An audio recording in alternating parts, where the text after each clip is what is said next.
Hello student, welcome to Srijan, a promise of quality education. তো দেখো, তোমাদের ABT এর যে টেস্ট পেপার এখনও তো সেটা এখনও রিলিজ করেনি, আশা করি খুব তাড়াতাড়ি রিলিজ করে যাবে। তবে এখন আমাদের কাছে চলে এসেছে ডাব্লিউবিটি এর 2024 তোমাদের যে যারা উচ্চ মাধ্যমিক দিচ্ছ তাদের জন্য টেস্ট পেপার অলরেডি চলে এসেছে, বাজারে মানে পাওয়াও যাচ্ছে। তোমরা কি করো, সেটাকে পারচেস করে নাও। যারা তোমরা ভাবছো যে না এখন প্র্যাকটিস শুরু করে দাও, যারা খুব ভালো লেভেলে পড়াশোনা করতে মানে অলরেডি খুব ভালো লেভেল ফিজিক্সের গ্রিপও আছে, মনে করছো যে না এবিটিএ থেকে টেস্ট পেপার এখনো বার হয়নি, ঠিক আছে এখান থেকেই করবো, তো করতে শুরু করে দাও, কোনো মানে অসুবিধা নেই। দেখো, অন্যান্য সাবজেক্টের ক্ষেত্রে কি হয়, আর্টস গ্রুপের ক্ষেত্রে যে তুমি মানে কিভাবে কোয়েশ্চেন ফলো করছো, সাজেশন পড়ছো, সেগুলো ম্যাটার করে। কিন্তু ফিজিক্স বা কেমিস্ট্রি বা সায়েন্স গ্রুপের ক্ষেত্রে তুমি কিন্তু এরকম মানে জায়গা পাবে না, লাইক যে না এটা এই টেস্ট পেপার করবো, কারণ প্রত্যেকটা কোয়েশ্চেন মোটামুটি স্ট্যান্ডার্ড লেভেলের যেগুলো থাকে সেগুলোকে আমি করে নিতে হবে, তোমরা বুঝতেই পারছো। আর শর্ট কোয়েশ্চেন্স তোমার করবে। আর একটা যেটা আমি বলছি তোমাদের, যে এই যে আমাদের শর্ট কোয়েশ্চেন্সগুলো আমরা এখন করব, আমরা এই বেসিক্যালি এখন যেটা আমরা এখানে করব সেটা হচ্ছে শর্ট কোয়েশ্চেন্সগুলো করবো। প্রত্যেকটা পেজ নাম্বার ওয়াইজ আমরা পাতা ধরে ধরে প্রত্যেকটা পাতার আমরা শর্ট কোয়েশ্চেন্সগুলো করবো, 1 থেকে 14টা। দেন পরেরগুলোতে আমরা পরের ক্লাসে বড় কোয়েশ্চেন্স করবো, ঠিক আছে? কিন্তু শর্ট কোয়েশ্চেন যেগুলো আছে সেগুলো তোমরা আপাতত করতে থাকো এখন আমার সাথে সাথে। তোমরাও খাতা পেন নিয়ে বসো, তোমরা যখন বসবে তোমরা একদম একটা পাশে একটা খাতা রাখবে, টেস্ট পেপারটাও খুলে রাখবে। আমি এখানে করাবো, যেটা আটকাবে সেটা তোমরাও নিজে নিজে করবে, ঠিক আছে? বা যেটা আটকাবে সেটা এখান থেকে সলিউশনটা তোমরা দেখতে পাবে। তো চলো, মানে ভিডিওটাকে আর বড় না করে আমরা শুরু করি। তো চলো, আমাদের প্রথম যে এবিটি এর ফার্স্ট পেপারটা মানে যে পাতাটা আছে সেটা দেখো, এই পেপারটা এটা মোস্টলি তোমার 7 নাম্বার পাতা, দেখে নিচ্ছি আমি একবার, হ্যাঁ 7 নম্বর পাতা, 6 নম্বর পাতা। তো 6 নম্বর পাতায় যে প্রথম কোয়েশ্চেন্সগুলো আছে সেগুলো আমরা করব, ঠিক আছে? চলো আমি একটা এখানে দেখো প্রথম কোয়েশ্চেন যেটা আছে, তোমরা যদি দেখো প্রথম কোয়েশ্চেন এখানে দেখতে পাবে যে একটি আহিত ধারকের স্থিতিশক্তির পরিমাপ কত হয়। তো আহিত ধারকের ক্ষেত্রে তোমরা দেখতে পাবে যে আহিত ধারক মানে কি হচ্ছে ব্যাপারটা, যে আমাদের ক্ষেত্রে একটা চার্জ ক্যাপাসিটার, তার ক্ষেত্রে শক্তির পরিমাণ তোমরা জানো, এটার রাশিমালা, এটা আমি স্টার মার্ক করে রাখো, সাজেশন করে দিচ্ছি আমি তোমার সঙ্গে সঙ্গে। একটা নিউ আমি নিয়ে নিই, দাঁড়াও 1 মিনিট। ইয়েস, আচ্ছা এবার দেখো যে আহিত একটি স্থির পেনটা নিই, ওকে। আচ্ছা, এবার দেখো যে আহিত শক্তির পরিমাণ কত হয় একটি ধারকের ক্ষেত্রে, সেটা হচ্ছে হাফ সি ভি স্কোয়ার, মানে সি নম্বর উত্তরটা তোমার কারেক্ট হবে, ঠিক আছে? এবার সি নাম্বার উত্তরটা যে কারেক্ট হলো, এবার তোমাকে আমি বলে দিই এখান থেকে একটা কোয়েশ্চেন, ইম্পর্টেন্ট কোয়েশ্চেন, তোমার কোয়েশ্চেনটাকে ফ্রেম করে রাখবে। যে তোমরা জানবে একটা ক্যাপাসিটারের ক্ষেত্রে টোটাল এনার্জির পরিমাণ কত হয়, তাহলে স্টোর এনার্জি, স্টোর বা সঞ্চিত শক্তি, তোমাদের জন্য বাংলায় লেখার চেষ্টা করছি, সঞ্চিত শক্তির পরিমাণ, সঞ্চিত শক্তির পরিমাণ, শক্তির পরিমাণ কত হয়, হাফ সি ভি স্কোয়ার।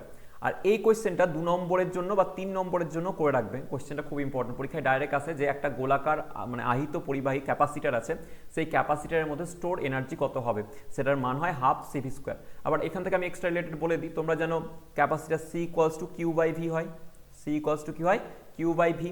তো কিউ, এবার তুমি এখানে দেখো সি এর জায়গাটায় কি মান বসাতে পারো, কিউ বাই ভি বসাতে পারো, তাহলে এনার্জির স্টোর এনার্জি ই ইকুয়ালস তুমি কি লিখতে পারবে, স্যার হাফ সি এর ভ্যালু আমি জানি কত, q by v into v square আছে, তাহলে কেটে গেল একটা ভি, তাহলে কত হবে, হাফ কিউ ইন্টু ভি।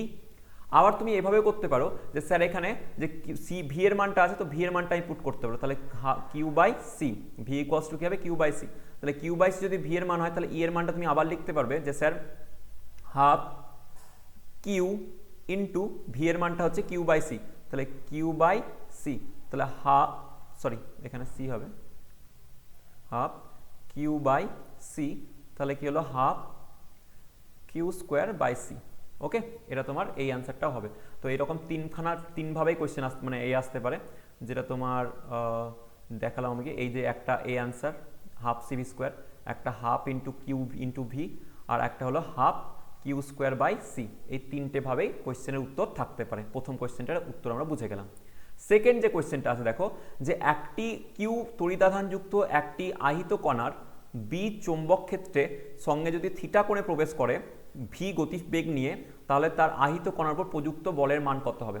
তোমরা সবাই জানো প্রযুক্ত বল in magnetic field, magnetic field যদি এফ হয়, এফ ম্যাগনেটিক ফিল্ডে প্রযুক্ত বল কত হবে, তোমার b q v sine theta হয়। মানে যদি আমি এটাকে লিখি প্রপারলি, ধরো আমি কালারটাকে চেঞ্জ করি তো সুবিধা হবে, ইয়েলো কালার নিলাম, তাহলে এফ ইকুয়ালস টু কি হয়, q into v cross b, এটাকে একদম মাথায় রেখো, ঠিক আছে? ফোর্স ইন ম্যাগনেটিক ফিল্ড কত হবে q into v cross b. পরীক্ষার জন্য এইটাকে মাথায় রাখো, পরীক্ষার সময় কি আসে এখান থেকে দুটো কোয়েশ্চেন আসে, চলো আবার বলে দিই। তাহলে আমরা জানি যে কিউ এর মানটা কত, এফ এর মানটা কত বেরোবে, ভি ক্রস বি মানে ভিবি সাইন থিটা। তাহলে আমি বলতে পারি sir b q v sine theta. Okay, তাহলে অ্যান্সার তো বুঝে গেলে কোনটা হবে, b q v sine theta. দেখো সি নম্বর উত্তরটা হবে উত্তর। কিন্তু স্যার এখান থেকে আমাদেরকে অনেক আবার কি কোয়েশ্চেন জিজ্ঞাসা করতে পারে, এখান থেকে কোয়েশ্চেন আসতে পারে যে অনেক সময় দেখবে যে বলে যে চৌম্বক ক্ষেত্রের কি নির্ণয় করো, মাত্রা নির্ণয় করো। তো চৌম্বক ক্ষেত্রের মাত্রা এখান থেকে নির্ণয় করবে, ঠিক আছে। তো তোমরা এখান থেকে জানো যে তাহলে আমরা বলতে পারো বি ইকুয়ালস টু কি হবে, তাহলে বি ইকুয়ালস টু হবে f by q into v into sine theta. এবার সাইন থিটার মাত্রা তোমরা যেন মাত্রাহীন হয়, সাইন থিটা কি হয় লম্ব বাই অতিভুজ, তাহলে লম্ব আর অতিভুজ দুটোই তো লেন্থ, তাহলে সাইন থিটার মাত্রা মানে মাত্রাবিহীন ডাইমেনশনলেস, এফ এর মাত্রা বসাবে, কিউ এর মাত্রা বসাবে আর ভি এর মাত্রা বসাবে, তাহলে তোমার অ্যান্সার চলে আসবে বি এর মাত্রা, যেটা বলে চৌম্বক ক্ষেত্রের মাত্রা। তো চৌম্বক ক্ষেত্রের মাত্রা পরীক্ষার জন্য ইম্পর্টেন্ট একটা শর্ট কোয়েশ্চেন, অনেক দেখবে অনেক পাওয়াতেও তোমরা পাবে, তো এটা কিন্তু করে ফেলবে। ওকে, তাহলে আমরা দুটো কোয়েশ্চেন করে ফেললাম। আচ্ছা, তারপরে কোয়েশ্চেনটা খুব ইজি, কোষের তড়িৎচালক বল পরিমাপের জন্য সর্বোৎকৃষ্ট যন্ত্র হলো, কোন যন্ত্রের সাহায্যে আমরা কি মেজার করতে পারবো, তড়িৎচালক বল অর্থাৎ পোটেনশিয়াল মেজার করবো, ঠিক আছে। এই যে দেওয়া আছে তোমার এটা পোটেনশিয়াল। ওকে, তো এবার দেখো অ্যামমিটার আছে, অ্যামমিটারের সাহায্যে আমরা কি মাপি, কারেন্ট মেজারমেন্ট করি আমরা, ঠিক আছে, প্রবাহ মাত্রা মেজার করা হয়, তাহলে এটা হবে না, ঠিক আছে। পোটেনশিওমিটার, তোমরা পোটেনশিওমিটার ডিটেলসে পড়েছো, পোটেনশিওমিটার তোমাদের আছে, তোমরা দেখবে যে কোনো ব্যাটারির ক্ষেত্রে তোমার ব্যাটারির ইন্টারনাল রেজিস্ট্যান্স নির্ণয় করতে পারি, ভোল্টেজও নির্ণয় করা যায় এর সাহায্যে, গ্যালভানোমিটারের সাহায্যে আমরা ভোল্টেজ নির্ণয় করতে পারি, কিন্তু খুব এটা দেখবে গ্যালভানোমিটারকে আলটিমেটলি আমরা অ্যামমিটার ভোল্টমিটারে কনভার্ট করি, বাট খুব ভালো যন্ত্র নয়। তো আমাদের সবচেয়ে বেটার ইউজ হয় ভোল্টমিটার, তাহলে ভোল্টমিটার হবে কি তড়িৎচালক বল নির্ণয়ের জন্য সর্বোৎকৃষ্ট যন্ত্র, ঠিক আছে। তাহলে ব্যাস তিনটে হয়ে গেল। আচ্ছা, এবার জিজ্ঞাসা করে দেখো যে এসআই পদ্ধতিতে তড়িৎ ভেদ্যতার একক কি, ভালো কোয়েশ্চেন, আমরা দেখে নেব এসআই পদ্ধতি তড়িৎ ভেদ্যতার একক। চলো এখানে আমি আর একটা অ্যাড করে নিই স্লাইড। ওকে, চলো ওকে, দেখো এবার কি বলে তড়িৎ ভেদ্যতার একক। তড়িৎ ভেদ্যতা মানে আমরা জানি যে তোমাদের জানা আছে যে আমরা কি বলতে পারবো, ধরো আমি এখানে কালারটা চেঞ্জ করি ব্ল্যাক, হ্যাঁ ওকে, একটুখানি দাঁড়িয়ে যাও। আচ্ছা, কালারটা চেঞ্জ হয়নি, এবার হয়ে গেছে। দেখো তাহলে আমাদেরকে বলেছে তড়িৎ ভেদ্যতা, বা যেটাকে আমরা কি বলি, আমরা ইলেকট্রিক ফিল্ডে আমরা পড়েছি যে ফোর্স এফ ইকুয়ালস টু কত হয়, কে Q1 Q2 by r square, তাই না। এবার কে এর মান কত ছিল, কে এর মান ছিল আমাদের জানা sir 1/4 epsilon not, 1/4 epsilon not, শূন্য মাধ্যম যদি হয় থেকে তড়িৎ ভেদ্যতা বলা হয়, যেখানে শূন্য মাধ্যমের তড়িৎ ভেদ্যতা বলা হয়, into Q1 Q2 by r square.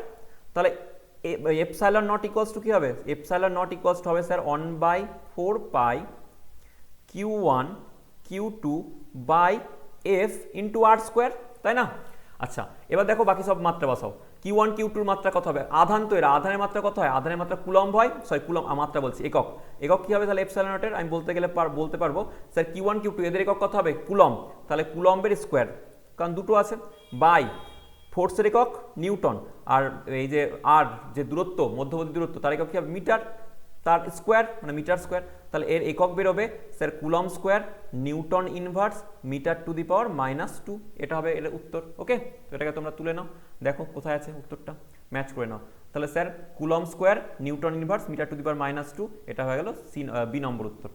আচ্ছা, তড়িৎ পরিবাহীর, তারপরে কোয়েশ্চেন দেখো, তড়িৎ পরিবাহীর মধ্যে বা তারের কুণ্ডলিতে সঞ্চিত শক্তি, এটা খুব ভালো করে স্টার মার্ক করে রাখো, পরীক্ষায় অনেকবার যেইতেও কোয়েশ্চেনটা এসছে, যে একটা কুণ্ডলী যদি তার নেওয়া হয়, তোমরা জানো সাবেশ কুণ্ডলী আবেশ কুণ্ডলী তোমরা পড়েছো, সাবেশাঙ্ক পড়েছো তোমরা, মিউচুয়াল ইন্ডাকট্যান্স পড়েছো, যে তড়িৎ পরিবাহী তারের কুণ্ডলীতে সঞ্চিত শক্তি কিভাবে থাকে, চুম্বক ক্ষেত্র বা ম্যাগনেটিক ফিল্ড রূপে থাকে, ঠিক আছে, ম্যাগনেটিক ফিল্ড রূপে থাকে। আচ্ছা, ভূপৃষ্ঠের যে স্থানে, তারপরে কোয়েশ্চেন, ভূপৃষ্ঠের যে স্থানে ভূচুম্বক প্রাবল্যের অনুভূমিক ও উল্লম্ব উপাংশের মান সমান, সেখানে তোমার জানবে অ্যাঙ্গেল অফ ডিপ, এটাকে বিনতিকোণ বলা হয়, অ্যাঙ্গেল অফ ডিপ, বিনতিকোণের মান 45 হবে। বিনতিকোণ মানে বেসিক্যালি তোমরা যখন পড়বে, যে আমি হালকা করে কনসেপ্ট দিচ্ছি, এখানে 45 কেন, কারণ cos 45 আর sin 45 এর মান দুটোরই মান হাফ 1/√2 আসে, cos 45 এর মানও যা হয় sin 45 এর মান হয় সেটা, তো বিনতিকোণ বা অ্যাঙ্গেল অফ ডিপ কি হবে, সমান হবে সেটা 45 হবে, ঠিক আছে। এটাকে মাথায় রেখে দেবে, কোয়েশ্চেনটা খুব ইজি কোয়েশ্চেনই ছিল। নেক্সট চলো কোয়েশ্চেন দেখি। আচ্ছা, দেখো বলেছে এবার যে শূন্যস্থানে প্রগামী তড়িৎচুম্বকীয় তরঙ্গের যে বিন্দু কোনো বিন্দুতে তড়িৎ ক্ষেত্র ও চৌম্বক ক্ষেত্রের বিস্তারের অনুপাত, ঠিক আছে।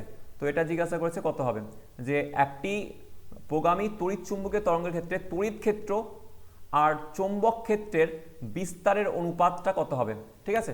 তো চৌম্বক ক্ষেত্র তড়িৎ ক্ষেত্রের বিস্তার আমরা যদি দেখি তাহলে কি বলে দেখে নিই চলো জায়গাটা কোয়েশ্চেন, যে আমি নিচে করে দেবো একটা স্লাইড নিয়ে নিই, চলো তোমাদের বুঝতে সুবিধা হবে।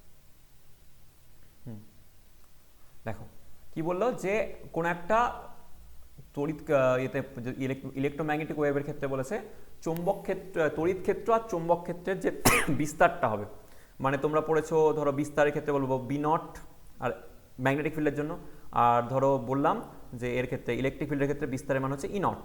তো বলেছে ই নট তড়িৎ ক্ষেত্র আর চৌম্বক ক্ষেত্রের বিস্তারের অনুপাত, তোমরা জানো এটা কি হয়, e naught by b naught equal c হয়, শূন্য মাধ্যমে আলোর গতিবেগ, তাই না। তাহলে e naught by b naught equal c হয়, আর সি এর মান তোমার জানা আছে কত হয়, 1/√μ0 এপসাইলন নট। ওকে, এটা কিন্তু খুব ভালো কোয়েশ্চেন, এই যে বললাম e naught by b naught equals to হচ্ছে সি, এটাকে মাথায় রাখো, পরীক্ষায় অনেকবার কোয়েশ্চেন এসেছে এবং থিওরিটিক্যাল কোয়েশ্চেন দিয়ে কোয়েশ্চেনটা জিজ্ঞাসা করতে পারে, ঠিক আছে। E naught by b naught equals to c, c এর মান কত হয় 1/√μ0 এপসাইলন নট। অনেকবার ইভেন যেইতেও কোয়েশ্চেন এসছে, যেই অ্যাডভান্সে কোয়েশ্চেন এসছে, অনেক সময় এরকমভাবে কোয়েশ্চেন জিজ্ঞাসা করেছে যে 1/√μ0 এপসাইলন নটের মাত্রা কত হয় বলো, কি বললাম, মাত্রা জিজ্ঞাসা করে নাই। এবার দেখো এই 1/√μ0 এপসাইলন নটের মানটা কার সঙ্গে সমান, আলোর গতিবেগের সঙ্গে সমান, তাহলে আলোর গতিবেগের মাত্রাটাই এর মাত্রা হবে, তাহলে L(t⁻⁻1) হবে এর মাত্রা। কার মাত্রা, এই যে 1/√μ0 এপসাইলন নট এর মাত্রা হবে L(t⁻⁻1).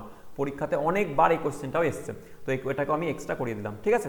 নেক্সট চলো, নেক্সট আমরা কোথায় ছিলাম, আচ্ছা এখানে। আচ্ছা এবার দেখো বলা হয়েছে পরের কোশ্চেন, ধ্বংসাত্মক ব্যতিচারের ক্ষেত্রে পথপার্থক্য কত হবে। তো ধ্বংসাত্মক ব্যতিচার যদি হয় তাহলে এটা হবে কি তোমার মানে বিজোড় কখন হবে, যখন 2n প্লাস, দেখো 2n+1 λ/2, মানে n এর মান তুমি 0 বসাও তাহলে কত হবে 1 × λ/2, 2 যদি বসাও তাহলে 5 λ/2, তাহলে বিজোড়ের ক্ষেত্রে হয়, এটা তোমাদের জানা আছে 2n λ/2। আচ্ছা তাহলে এটা হয় 2n+1 λ/2। ওকে, আচ্ছা নেক্সট দেখো, একটি রশ্মিগুচ্ছ সমতল দর্পণে প্রতিফলিত হয়ে সদ্বিম্ব তৈরি করছে, সদ্বিম্ব মানে রিয়াল ইমেজ, সদ্বিম্ব মানে কি বললাম, রিয়াল ইমেজ তৈরি হয়, ওই রশ্মিগুচ্ছের প্রকৃতি কেমন হবে।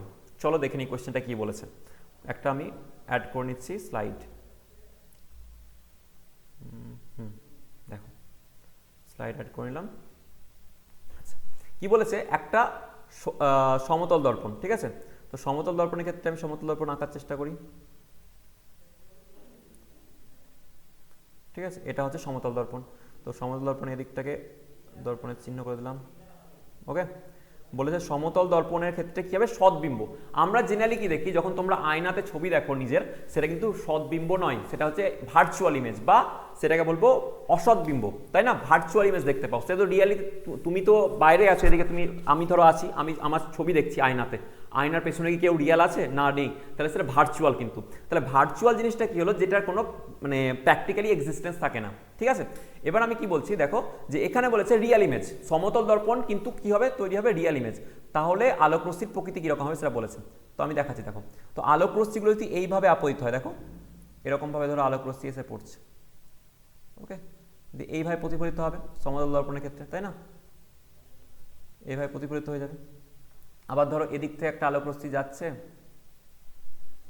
দিয়ে কিভাবে প্রতিফলিত হয়ে যাবে, এইভাবে প্রতিফলিত হয়ে যাবে, তাই না। আপতন কোণ প্রতিফলন কোণ সমান, এগুলো তোমরা জানো। তাহলে এবার তুমি দেখো যে এই যে আলোক রশ্মি এসে আপতিত হলো এইভাবে, আর এইভাবে একটা আলোক রশ্মি এসে পড়ছে, তারা এখানে গিয়ে মিট করছে, এই পয়েন্টে মিট করছে, আর এই পয়েন্টে কি তৈরি হবে, তাহলে রিয়াল ইমেজ তৈরি করবে। কি তৈরি করবে, রিয়াল ইমেজ মানে সদ্বিম্ব তৈরি করবে, হয়েছে। তো রিয়াল ইমেজ তৈরি করার জন্য আলোক রশ্মিটায় কিভাবে আসতে হলো, দেখো অভিসারী, কনভার্জেন্ট, অভিসারী হয়ে এসছে, এইভাবে আলোক রশ্মি গিয়ে পড়েছে, দিয়ে ওদের থেকে প্রতিবিম্ব তৈরি করেছে, রিয়াল প্রতিবিম্ব, বা তুমি বলতে পারো রিয়াল ইমেজ তৈরি করেছে। তাহলে এই যে আলোক রশ্মি, আগত আলোক রশ্মি, এগুলো কিরকম হলো, কনভার্জেন্ট, কনভার্জেন্ট। তো কনভার্জেন্ট বা বাংলায় যেটাকে বলা হয় অভিসারী, ঠিক আছে। তো দেখে নিই চলো কোন উত্তরটা হলো। তাহলে দেখো বলেছে একটি রশ্মিগুচ্ছ সমতল দর্পণে প্রতিফলিত হয়ে সদ্বিম্ব তৈরি করেছে, রিয়াল ইমেজ তৈরি করেছে, তাহলে ওই রশ্মিগুচ্ছের প্রকৃতি কি হবে, অভিসারী হবে। কি হবে, অভিসারী, এ অপশন কারেক্ট হয়েছে। আচ্ছা নেক্সট চলো দেখি, বলে দেখো যে পরের কোশ্চেনে, এটা আলোক তড়িৎক্রিয়া থেকে দেওয়া আছে, দেখো যে kinetic energy KE equals to h nu minus phi naught, আইনস্টাইনের আলোক তড়িৎক্রিয়া সমীকরণে ইকে হলো নিশ্চিত ইলেকট্রনের ন্যূনতম গতিশক্তি। কোনোদিনই না, ন্যূনতম গতিশক্তি তো হবে না। সর্বোচ্চ গতিশক্তি, হ্যাঁ এটাই হবে উত্তর, সর্বোচ্চ গতিশক্তি হবে, গড় গতিশক্তি হবে না, সাধারণ গতিশক্তি হবে না, সর্বোচ্চ গতিটাকে দেখো তোমাদের যখন তোমরা কোয়েশ্চেনে লিখেছো তখন এটাকে ই ম্যাক্সও লিখতে অনেক সময়, বা কাইনেটিক এনার্জি ম্যাক্সিমাম লেখে, মানে যে তোমরা যখন পড়বে তখন লিখে দিচ্ছি, আমি বুঝিয়েও দিই জায়গাটাকে একবার।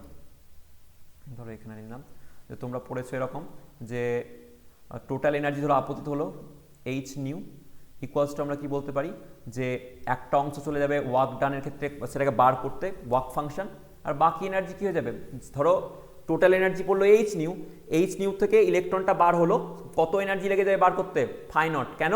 কারণ ফাই নট হচ্ছে মিনিমাম এনার্জি, কার্য অপেক্ষক কাকে বলা হয়, পরীক্ষার জন্য ইম্পর্টেন্ট আমি আবার বলে দিচ্ছি, যারা যাদের কাছে ডাউট আছে তারা, আমার একটা ভিডিও অলরেডি দেওয়া আছে তোমার এতে ইউটিউবে, মানে পুরো অনশট করা আছে কোয়ান্টাম থিওরির, সেখানে গিয়ে ডুয়াল নেচার দেখে নিতে পারো।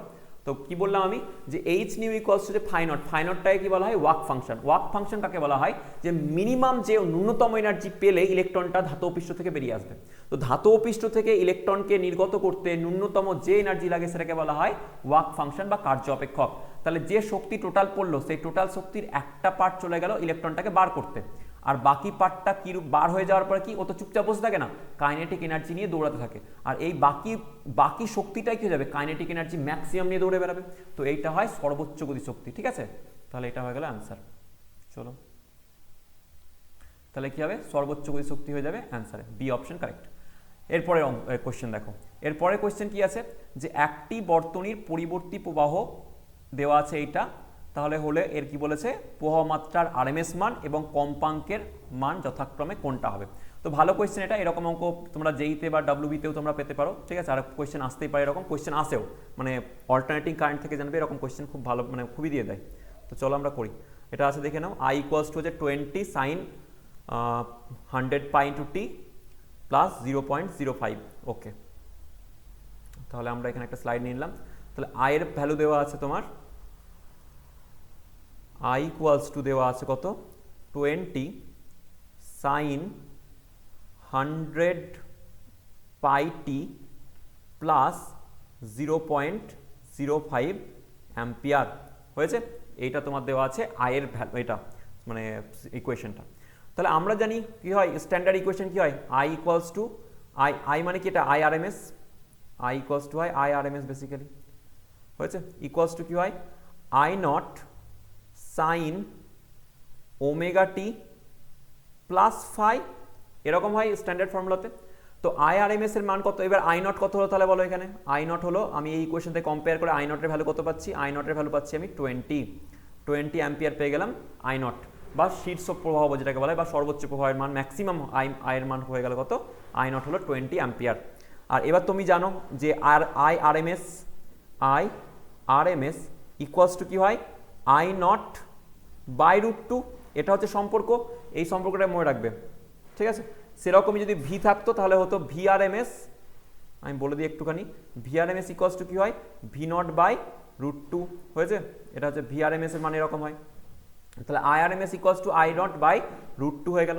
তাহলে এখানে যদি বলো যে স্যার আমার আই নটের মান কত 20, তাহলে স্যার 20 বাই √2, তাহলে কত আসবে 10√2 অ্যাম্পিয়ার, 10√2 অ্যাম্পিয়ার হয়ে গেল কার ভ্যালু, এটা হয়ে গেল তোমার আই আর এম এস এর ভ্যালু। আচ্ছা, এবার কি বলেছে, বলেছে ফ্রিকোয়েন্সি বার করতে। তাহলে ফ্রিকোয়েন্সি মানে কি জানো, ফ্রিকোয়েন্সি মানে হচ্ছে স্যার কম্পাঙ্ক। এবার এখানে ওমেগার সঙ্গে আমি তুলনা করছি, এখানে ওমেগার ভ্যালু কত, ওমেগা হচ্ছে স্যার 100 পাই, ওমেগা কত হয়ে গেল, এখান থেকে দুটো ইকুয়েশন তুলনা করে দেখানো, ওমেগা ইকুয়ালস টু 100 পাই। এবার ওমেগা মানে কত হয়, আমরা জানি স্যার 2 পাই ইন্টু এফ, যেখানে ফ্রিকোয়েন্সি হচ্ছে এফ, তাহলে 2 পাই এফ ইকুয়ালস টু হলো 100 পাই, পাই পাই ক্যান্সেল, আর এদিকে 2, তাহলে আর এদিকে 100, তাহলে হবে এফ এর ভ্যালু কত 50 হার্জ, আর কম্পাঙ্কের একক তোমরা জানো হার্জ হয়।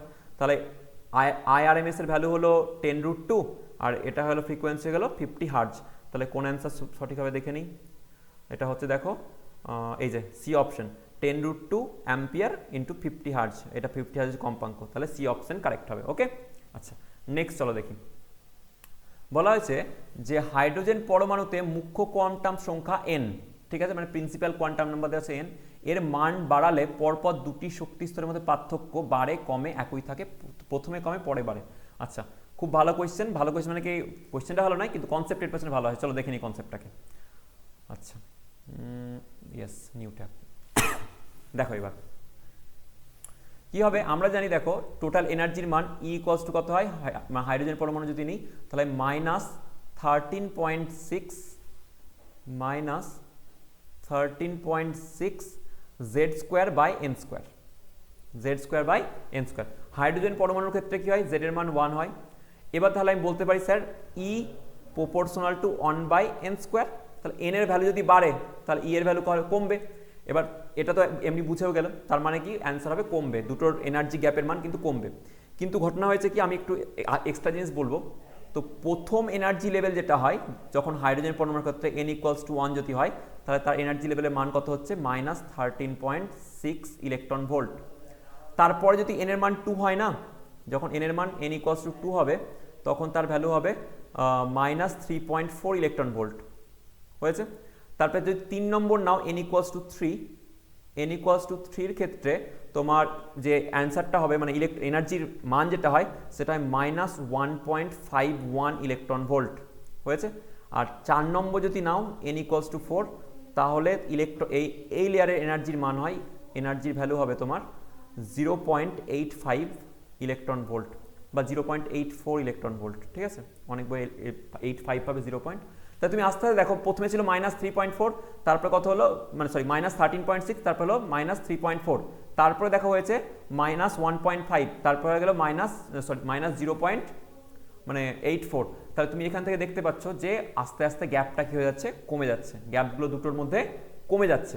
তাহলে কি হবে, আর এখান থেকে তো আমি প্রমাণ করে এটাও বলে দিলাম, এই যে এখান থেকে তুমি দেখতে পেলে যে e proportional to 1 by N square, তাহলে সেক্ষেত্রে আমি বলতে পারি যে এটা হচ্ছে কমবে। ঠিক আছে, আচ্ছা নেক্সট দেখো, পিএন জাংশনের ক্ষেত্রে সংযোগে ডায়োডের নিঃশেষিত অঞ্চলের স্তর বৃদ্ধি পায়, মানে বলেছে এখানে ডিপ্লিশন রিজিয়ন বাড়বে, ডিপ্লিশন রিজিয়নের কি হয়ে যাবে, লেন্থটা বৃদ্ধি পাবে। কখন, অবভিয়াসলি রিভার্স বায়াসে, বিপরীত বায়াসে, তোমরা জানো এটা, তাই না? আচ্ছা, এফএম রেডিও সম্প্রচারের জন্য তড়িৎচুম্বকীয় তরঙ্গের পাল্লাটি ব্যবহার করা হয়। আচ্ছা, এটা জানবে পুরো হাই ফ্রিকোয়েন্সিতে, কারণ হাই ফ্রিকোয়েন্সিতে যদি হয় তাহলে আমাদের কিন্তু মানে তুমি তারপরে এই যে কথা বলা বা সাপোজ রেডিও আসছে, সে যদি হাই ফ্রিকোয়েন্সি থাকে তাহলে ব্যান্ডউইথ কমে যাবে, আর ব্যান্ডউইথের মান কমে গেলে আমরা দেখতে পাবো যে ওর যে ইন্টারফারেন্সটা কি কমে যাবে। ঠিক আছে, তো এটা সুউচ্চ হবে, সুউচ্চ কম্পাঙ্ক, হাই ফ্রিকোয়েন্সি ইউজ করা হয়। ঠিক আছে, তো এগুলো হচ্ছিল। এবার দেখো এই কোয়েশ্চেনগুলো তোমার একটুখানি মনে রাখতে হবে, কারণ কিছু কিছু তোমার কোয়েশ্চেন থাকবে যেগুলো থিওরিটিক্যাল বেসের, যেমন তোমার এই যে সব ব্রডকাস্টিং চ্যাপ্টার যেটা আছে তোমাদের লাস্ট চ্যাপ্টার, সেখানে যেমন এফএম এর জন্য কীরকম হবে, তারপরে ধরো অন্যান্য যেগুলো মানে রাডার বা আলাদা আলাদা যেগুলো ফ্রিকোয়েন্সি আছে সেগুলোতে যে জিনিসগুলো হয় সেগুলোর ক্ষেত্রে কীরকম ধরনের ফ্রিকোয়েন্সি থাকবে সেগুলোর মানগুলো একটু মনে রাখতে হবে। ঠিক আছে, পরীক্ষাতে এগুলো আসে, আবার যেইতেও লাস্ট ইয়ারও কোয়েশ্চেন জিজ্ঞাসা করেছে। তো আজকে দেখো আমরা একটা টোটাল পাতা করে নিলাম, এইভাবে প্রত্যেকদিন আমরা একটা একটা করে পাতা করব। তোমাদের কেমন লাগলো জানাও। তোমাদের অবভিয়াসলি তোমাদের যদি মনে হয় বেটার স্যার এইভাবে করালে বেটার হচ্ছে, তাহলে আমি এইভাবেই করাবো, নইলে আমি বোর্ডে করাবো আবার। ঠিক আছে, যদি মনে হচ্ছে না sir this is the best option, আপনি এইভাবে করান, তাহলে আর এগুলো যদি চাও তোমার যে আমাদের যেগুলো আমি করাচ্ছি এই যে পিডিএফগুলো, সেই পিডিএফগুলো যদি চাও সেগুলোকে আমি সেন্ড করে দিতে পারবো তোমাদের টেলিগ্রাম চ্যানেলে। আর এরকমভাবে তোমরা যদি চাও যে প্রত্যেকটা পাতায় আমি করে দিই, এবিটিএ যখন বেরোবে এবিটিএকেও যদি তোমরা চাও যে আমি তোমাদের সামনে এসে এভাবে পড়াই তা আর বড় কোয়েশ্চেনও করাই, তাহলে তুমি আমাকে বলো, কমেন্টের মধ্যে জানাও, আমি তোমাদের অবভিয়াসলি হেল্প করবো আর করাবো। আমি এটাও কথা দিচ্ছি যে তোমরা যদি চাও তাহলে কিন্তু আমি প্রত্যেকটা পাতাকে ধরে ধরে করাবো।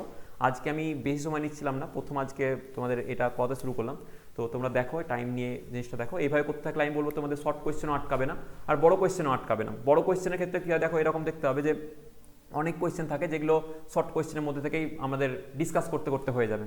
তো তোমরা যদি সেগুলোকে নোট ডাউন করে রাখো, যেমন আজকে বলে দিলাম দেখো আইনস্টাইনের আলোক তড়িৎক্রিয়ার সমীকরণটা আমি বলে দিলাম, পরীক্ষায় ডাইরেক্ট জিজ্ঞাসা করেছে যে আইনস্টাইনের আলোক তড়িৎক্রিয়ার সমীকরণটি লিখো, 2 নম্বরে কোয়েশ্চেন দেওয়া আছে, তো সেটা এখান থেকে তোমার কভার হয়ে যাবে। ওকে, তো থ্যাংক ইউ ভেরি মাচ, দেখা হচ্ছে নেক্সট ভিডিওতে। তোমরা অবশ্যই অবশ্যই অবশ্যই কমেন্টের মাধ্যমে জানাবে তোমাদের কেমন লাগলো। আর চ্যানেলটা নতুন থাকলে শেয়ার, সাবস্ক্রাইব আর লাইকটা তো অবশ্যই করো। তোমাদের এই একটা ছোট্ট লাইক আমাদের অনেক অনেক মানে ইন্সপিরেশন যোগায়। তো যাই হোক, thank you very much, tata.